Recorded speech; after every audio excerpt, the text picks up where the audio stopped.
I'm not going back to corporate America. I'm not going back to working for anybody. Like, I'm not willing to do it. I don't want to do it. This is my dream.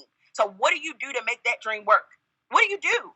Like, do you have sleepless nights? Is that a part of the grind and the struggle? Because, you hear people like, oh, yeah, you got to sleepless nights. And, like, I'm tired. And I just want to, like, I want to go home and sleep. But I can't do that because I got a whole bunch of goddamn people on this truck, and it's 10 of us, like some black Mexicans, and, like, they really can't get it right. And I think they want to, but they don't have the willpower to do it. That makes sense? Yeah. I'm getting hot, goddamn it. What is your plan with Slutty Vegan? How big do you want it to be? Do you want it to be like the next Veggie Grill, or? No, I don't want it to be the next Veggie Grill. It's going to be bigger than Veggie Grill. Like, it's going to be bigger than McDonald's, Burger King. Like, literally, like, this shit is really going to be a household name. That's the intention. That's why, bigger than anything else, what I'm doing right now is helping. All right, now let me give you some history on some real. And we talked about this. Like, being vegan was a white lifestyle way back when, right? Mm-hmm. Now you got black people being vegan. It blows my mind. It's literally, it's so amazing to me. So I'm like, all right, so we're changing conversations, we're changing lifestyles, and, like, that's the big picture for me.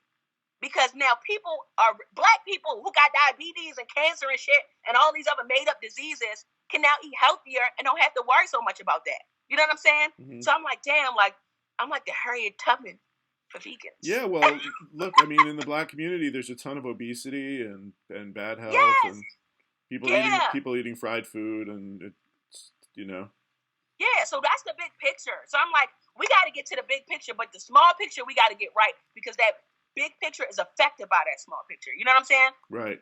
So you want this to be, you want Slutty Vegan to be more than a restaurant chain. You want it to be a movement. Yeah, and I don't want it. It's going to be. Like, that's the intention. That's why we work so hard. You know what I mean? Yeah. So. Do you have, what's your, tell me a little bit about your early background. You're from, where are you from again? You're not from New York, are you? I'm from Baltimore. You're from Baltimore. My parents are Jamaican. My dad went to jail the day that I was born. And he did 20 years in prison. So, like, growing up, we were poor. We ain't had shit. We didn't have nothing. Like, for Christmas, I would get mittens and washcloths and toothbrushes and hand-me-downs. Like, nothing. So at 13, I got my first job working at Forever 21, and I got my license. Like, and I never stopped working from there because I'm like, I never want to go without. Like, it was so embarrassing growing up. Like, I was going to school smelling like, this sounds so crazy. I don't know if you would understand this, but I would go to school smelling like food. I come from a Caribbean family. I would smell like food, and they would pick on me, and I just didn't have any money, and, like, birthdays were never a thing because my mother couldn't afford it. So I never had anything. That's why I worked so hard. Like, literally, like, I worked myself to the damn ground. So when I got to college, I started doing beauty pageants and all that stuff, and I was winning. Like, I was winning beauty pageants back to back. I'm like, oh, I look pretty. Wait. So I started winning, and then I joined the sorority. And then I moved to LA to be an actress, and it didn't work out, obviously, but it is what it is because God is so good. I got into TV, and I started working in the TV, and I really moved up because I can talk you down a river. But, yeah, so just growing up, I just grew up in a single-family household, and I seen how hard my mom had to work. You know what I'm saying? Like, what did your mom do? She works at the bank. I just had, like, an aha moment just now. Well, what was the moment? Like, that's crazy. I just had an aha moment. Like, I'm really, like, nobody in my family is successful. You know what I'm saying? So for me to have this opportunity to really, like, have a business that's being successful, I know I'm making my mother proud. Like, my mother could never follow her dreams because she got married to a guy who ended up losing damn near his whole life behind bars. And she had to work 4 jobs to take care of us. So now I'm like, I really cannot lose. Like, I got to win. You know what I'm saying? Like, there's no failure here. Because if I don't win, who's going to win? Like, who's really going to take my family legacy to the next level? You know what I'm saying? And that's a stressor for me. Because my dad is in Jamaica. Every day, everybody's calling me for money. And I don't say no. You know what I mean? Are you sending a lot of money out to people? Absolutely. Yeah. Absolutely. I don't say no to people. You sending money to your dad? All the time. What did he go to jail for? He was a big kingpin. He was also a business owner. You can Google him. His name is Stanley Cole. He was a big kingpin. He owned a nightclub. Very smart. My dad is super smart. But he went to jail. They gave him life in prison. He was dealing drugs? Yeah, 50 kilos. He was a big time drug dealer, and then he went away 20 years, and then they deported him after he got out. He did 19. And then they deported him. And then they deported him. And they deported him. So that relationship is really kind of hard because we just had a conversation the other day, and he was just like, I feel like my kids don't love me. Like, I didn't tell you to sell drugs. You could have did something else. Like he gives me this guilt trip every time I talk to him. Like, if I don't give him money, like, he makes me feel bad about it because I'm his child. And he says that he's struggling, which that can't be the case because you got a business. He's a businessman. My dad is super smart. You know what I'm saying? But, like, I feel that guilt. So sometimes I don't even want to talk to you. Like, I can't talk to you because every time I talk to you, you want money or you're stressed out or you're having a problem. And my father, we had everything. Well, my siblings did with my dad. And then to have all of that, then not to have anything, like, it's just one of those things where you're like, damned if you do, damned if you don't. You know what I mean? Mm-hmm. And then I got a sister who I know I say the F-bomb a lot, but I fucking can't stand her. And I can't, but she actually raised me. She's 37. She moved out to LA with me. And, I'm vegan. I don't eat meat. So I told her, don't bring any meat into my house. It sounds so stupid, but she has 4 kids and she brought some pork in my goddamn house. We got into a big argument and I never spoke to my sister again. Like, she shamed me with the family. She cut my whole family off. She doesn't talk to us. And she made my nephews not talk to me anymore. So that's a piece that I'm still dealing with because my family is now divided. You know what I'm saying? So now I'm like, all right, what do I got to do to take my family to the next level so that we can be in a better place? Because right now shit's fucked up. You know what I mean? So that's my crazy little story. Very interesting. And your mom is still working at the bank? My mom still works at the bank. And you know what's interesting? My mom is she a bank teller or is she like... No, she's an assistant to the vice president of wealth operations, whatever the hell that means. So but she's been working. So she's got a pretty good job. Yeah, but she's been working at the same company since I was like 8 years old. Yeah, she moved her way up. She doesn't have any. Let me tell you about my mom. My mom was born in Jamaica. She came up here when she was 17 on a dance grant because she would have been like a famous dancer. And then she ended up staying at some house and they took their passports. She met my dad, got married, and kind of like she never went back. So when she was supposed to go back, she never went back. So for a long time, she wasn't even a citizen, and she ended up getting her citizenship. But like now, I think that my mother is afraid because she was never able to follow her dreams. So she's not a risk taker. I'm like, Mom, take out your 401k. Give me that money so I don't have to get no other investors. She was like, I don't really know about that. I think she's just so scared to step out on faith. And my mom is like a local celebrity in Maryland. She's a reggae singer. So she's a lead singer in a reggae band. And she's a radio personality. So like she has what it takes, but she doesn't believe in herself. And I'm like, and I get so mad at her. I'm like, leave your job. Follow your dreams. Like, you've been so pigeonholed since my dad went to prison. Like, get over it. Move on. You know what I'm saying? Like, and then that's a whole nother show. Cause like, I want my mom to like be so proud of me. And she's like, oh, you did a great job. But I'm like, I need you. I do this for you. And you don't seem excited. So that gets frustrating too. And I get emotional about that. You know what I mean? And I don't know. It's a lot. I need to go to therapy for real, to be honest. You should. You know, they say black people don't go to therapy, but I need to go to therapy. Yeah, they usually don't, do they? Yeah, no, they don't. I have a lot of black friends, and we smoke weed when we want to chill and vent. But I really need to see a therapist because I was in a relationship. Oh, this is the other piece. Oh, Lord have mercy. I was in a relationship with a guy for 3 years while I had my other restaurant. And right when I got the opportunity to move to LA after my restaurant burned down, he killed somebody. Jesus. Yeah. They got into an argument. They got into an argument, and the guy ended up succumbing to his injuries. Let me be politically correct. So he beat him to death? No, it was like a stabbing match. Oh shit. Yeah. And so did he go to jail? Oh, he's in jail right now. I think he's about to get life in prison. But the guy that he killed was my dishwasher. So that I need to write a book. Literally, this shit is crazy. He was my dishwasher, and I was so conflicted because when he first went to jail, I was paying for his lawyer, and I had to get real with myself. Like, how dare you do that? Like, what's wrong with you? You know what I'm saying? Like, why am I paying for your lawyer and somebody is dead behind your actions?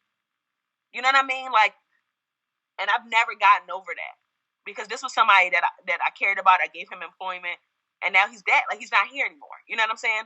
So luckily, I moved away as soon as the restaurant burned down. Like, all of it happened simultaneously, but I never healed from that. So I'm still, like, I find myself still dealing with that. That, you know what I'm saying? That anger and that pain and that aggression. Like, and I'll have moments. Like, a lot of times I'm good, but a lot of times, like, he'll call me every day. Like, my phone will ring every day, and I won't answer the phone for him. And I think he's about to get life in prison. But that's hard because, like, I had to weed myself off of his family. You know what I'm saying? Like, it's a lot. It's a lot. So. Yeah. You need to meet a nice Jewish guy. Yes, I do. Can you hook me up with somebody? Yeah. Maybe. Bring me on a date. Hey, take me out on a date. Let me tell you something. I like Jewish men, okay? Because they frugal for the right reasons. Okay, don't spend their money. Are you Jewish? Yeah, I'm Jewish. I swear, is that true? Y'all are frugal. Y'all are kosher. Yeah, I'm not, but yeah, we are sometimes. Bull, you're a fake Jew. I'm a fake Jew. You're a fake Jew. But yeah, I could do a Jewish guy. Okay, look, I'm about to step outside the box. Okay, get some different colors. So you let me know because Tinder ain't doing it for me. Or Soul Swipe, or Christian Mingle, shit. But yeah, so that's me. I'm a nutball. Okay, so you're super busy. You've got a lot on your plate. You're opening a restaurant. Are you having fun? Are you enjoying it? It is a wild roller coaster ride. Like, I love it, but I'm scared. And I don't walk in fear. I ain't never scared of nothing. Anybody that knows me scared? Hell no. But right now, I'm like, okay, like, I'm moving into, like, it's like a fork in the road. I can either go left and make a lot of fucking money and be super successful, or I could go right and it's just be an Atlanta business where people came in the beginning and nobody come no more. My biggest fear is one day people stop coming. Mm-hmm. And they stop patronizing me. I'm like, is this 15 minutes? And is this 15 minutes going to run out? Like, what can I do to not make that happen? You know what I'm saying? So, yeah, well, right now, Slutty Vegan is a trend. So everybody's hearing about it and talking about it and probably watching your social media and going to this location and that location. But I don't know, like, food tends to, like, for instance, there was a taco truck. There was a taco truck in LA called Koji. It was Korean tacos. Mm-hmm. It was a hybrid of, like, Mexican and Korean. And when it first came out, it was crazy popular. Like, there were lines around the corner. The chef is a very well-known Korean American chef. I can't remember his name now. He's pretty well known. He has a few cookbooks. Mm-hmm. But the truck, like, eventually the craze died down, but it only died down a little bit because the food was good, and so people still liked the food. So there weren't lines around the corner, but there was really good lines, like, wherever the truck went, and like, the truck is hired for parties, and, you know, like, so it's still a super successful truck. It's just not what it was when you know, like, when it first came out. You know, and then I wake up in the middle of the night, honestly, and I'm like, what if the stuff that which I know that's not true, but I'm like, what if there's an ingredient in my food that's really not vegan, and I done served all these people? Like, I don't know why I think about that shit. Like, that would be a scandal. You should double check that. No, I did. Yeah, I did to make sure. Yeah, but I don't know. I just wake up like, because literally, this is the producer in me. I'm thinking about all the things that could go wrong. Right? As a producer, I'm paying attention to the fine details. I'm like, what could go wrong here? You know what I mean? And now I'm like, I got to pray that everything goes right. But that's why I need to make sure that, like, my team is A1 and they, like, B2 right now. And I need them to be A1 so that we can all be on 1,000. Like, we're about to go to the fucking Super Bowl. You know what I'm saying? Like, it's insane. We can't be up in the Super Bowl looking like the corner store from around the way. You know what I'm saying? Like, we can't do that. Because doing that means people are going to be looking. Literally, every single person that comes into that Super Bowl field got to come see us first. So we really got to be on point for that. We got to be on point for the grand opening. You're going to need a lot of inventory, right? You're going to need a lot of hamburger buns, a lot of patties. It's a lot. Oh, Lord. Because you're going to serve thousands of people, possibly. I'm going to be serving thousands of people. That's insane. Oh, Lord have mercy. Congratulations. Because I got amazing. Thank you. I got these student loans that I got to pay off. I owe $150,000, and I got to pay that off. Where did you go to college?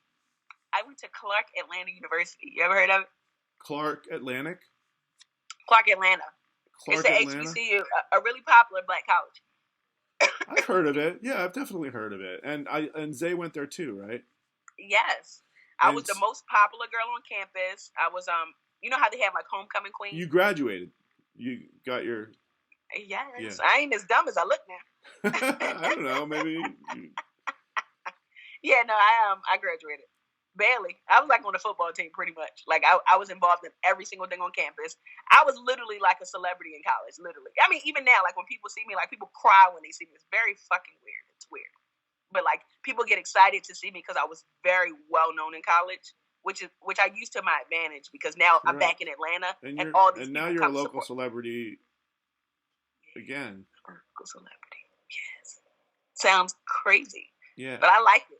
Yeah. I like it. You should like it. Yes, I like it. But yeah, so that's my. And then so I was broke at I'm still broke. I ain't got no money. But there was a certain time where I started getting my master's, so I did everything down except for my thesis. So I got one more year because it's been about 10 years to do my thesis before I lose all those credits. So I got like a bachelor and a half of a master's degree. So I'm a little smart. I got a little knowledge. A little education. Got a little stuff. Just a little stuff. Cool. Well, this is awesome, Pinky. This is all I really need at this point. I want to take this video that I just recorded and chop it up a little bit and share it with my boss, Sal. Do you know Sally Ann or no? Yes, I know. I don't know if she remembers me, but I sent her like a show a long time ago. She said she would look at it, and Sally, if you can hear this, your ass ain't never get back to me. But I'm gonna see you soon, okay? I'm gonna see you soon. But no, I was gonna go to the Reel at one point too when she was working on the show. Yeah, she created the Reel. Yeah, I know all about Miss Sally Ann. Yeah, Sally Ann is she's a cool chick. I know. I heard she crazy too. But I like crazy. She's just kind of a mad genius, like she's just so good at what she does, so good at making this very specific thing of making reality television. There's nobody who does it better. I know. Everything she touched turned to gold. So I'm like, touch on me, girl. Touch me. Yeah. Touch me. So I want to take this video, share it with her, and then I have a second boss, this guy Drew. I want to be like, hey, here's this crazy character, Pinky. She's running, her food truck is blowing up. It's through the roof. She has. I talked to her crew yesterday. I want to kind of give her the summary of where I'm at with everything, and and then I'll get back to you next week about what I would like to. If it was up to me, I would option this idea. Like I would. So you have an agreement. You all have an agreement with Mooch, right? So I actually Ron and I created the show. So it's not me having an agreement with him. So whatever decision he makes has to be run by me. Great. So I would love to do what's called a shopping. You're familiar with this stuff. Yeah. So I'd like to do a shopping agreement with you guys and take this out and then make a sizzle. And then take it out in the new year. But I gotta get her sign off, which I think she'll give it to me. But that's the next step for me is to get Sally Ann to be like, all right, let's do it. Just do it. Okay. All right. Well, I'm excited. Me too. You gonna let me know what she says? Me too. I love this world. I love, as I mentioned, I just love that. So would you watch? The question is, would you watch us on TV? I would. Yeah. I used to watch. Would you watch me on TV? I had a girlfriend who was African American for a couple years, and we used to watch Welcome to Sweetie Pies. She loved that show. Yes, I love that show too. This is like a younger, hip version. Yeah, it's a millennial version of that. So I think like the fact that you can very easily express what the show is. It's obvious what it is. It's a millennial or I called it a Black Wahlburgers. Yes, I love that too. Yeah, you know, so it's very easy to say what the show is, and I feel like it's very sellable. Like as I talked about yesterday, it's we only like have a few chances. Like I think we've got WeTV, OWN, and Food Network are sort of our main places, but those are great shots. And then I think we could try Netflix too. And I need to figure out what we need to do to sell the show. Like, do we need to make a sizzle, or will can I?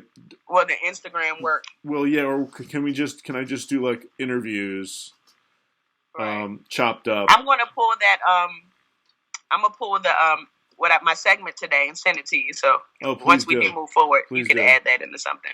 Yeah, please do. That'd be great. Yeah. Well, I'm excited. Fingers crossed. I know that this will be a hit. I do too. I really feel good about it. I'm excited about it. Woo! I'm excited too. Yep. Yes. Hi. Oh, cool. Oh, I gotta run. Okay. Bye. I'll talk to you later. About to go flip some burgers. Good luck. All right. Thanks. Bye.